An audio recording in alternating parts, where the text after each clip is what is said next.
arrest that was done for him is illegally done, so we want him back to the Philippines. We are hoping for him to be tried and called guilty. He is our very good mayor in Davao City. He's a good man. He's a good mayor. He's a good politician. We hope that the ICC stand with the Filipino people and jail Duterte, because actually he has long been vindicated as guilty of murders, guilty of all the killings and tortures and disappearances and imprisonment of 1,000 of Filipino lives.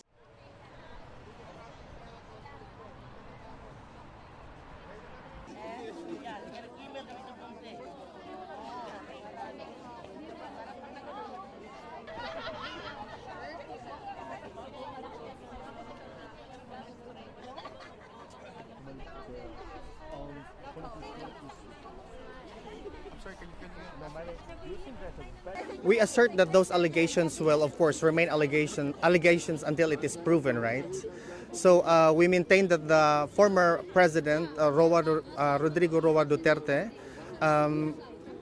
should be brought back to the Philippines.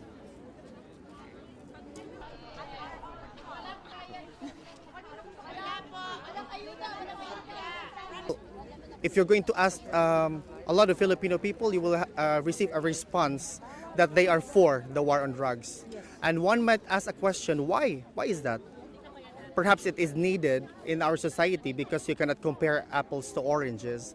And the prevailing problems of the society in the Philippines during the Duterte administration is that the war on the drug problem has already permeated our society, which has resulted to destroying families, a lot of killings.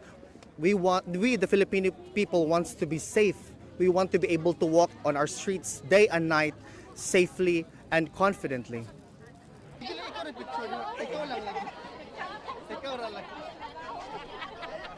Of course, the result should be favorable to the Philippines, because we must understand that the Philippines is no longer an ICC member state, and that we also assert that the arrest that was done for him is illegally done, so we want him back to the Philippines. Okay, and maka-cover also this kind of event dito sa Netherlands? There's nothing. It's only accusation. Yeah, it's not true, because I live in Davao City. Long time ago, he is our very good mayor in Davao City. He's a good man. He's a good mayor. He's a good politician.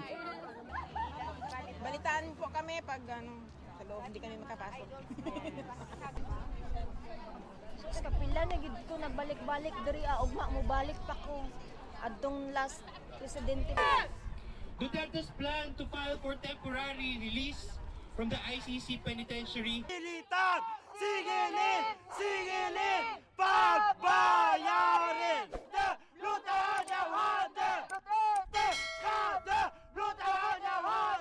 Well, today is actually former President Duterte's first appearance in the court. We are hoping that the administrative procedure just goes through smoothly, so that the next hearings, and he will be called for the next hearings, and that we will continue our protests and continue fighting for human rights and justice for those who died. Filipino compatriots under Bayan Europe, alongside our solidarity allies, our death faces justice for the first time. We are hoping for him to be tried and called guilty, but not only Duterte, but everybody else who was part of the Duterte administration that allowed the extrajudicial killings and the war on drugs to happen in the country.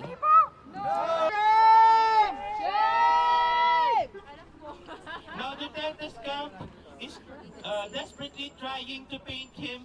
Duterte has been given full medical care while on the plane and even as he landed in the Netherlands.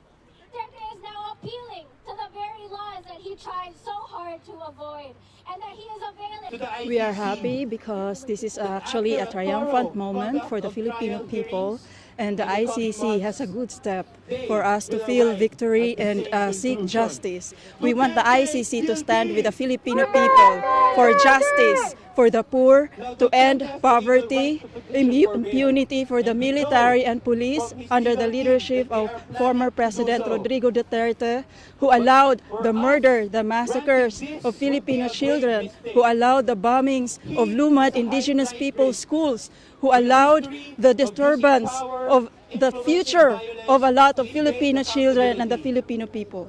Day and night, just to afford a small room, Duterte will have a secure and well-equipped. We hope that the ICC stand with the Filipino people and jail Duterte, because actually he has long been vindicated as guilty of murders, guilty of all the killings and tortures and disappearances and imprisonment of 1,000 of Filipino lives, activists, innocent civilians who have been victims of human rights violations and the war crimes of Duterte.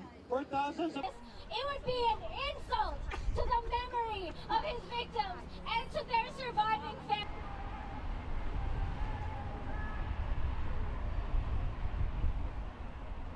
Of the many, many names, the tens of thousands of people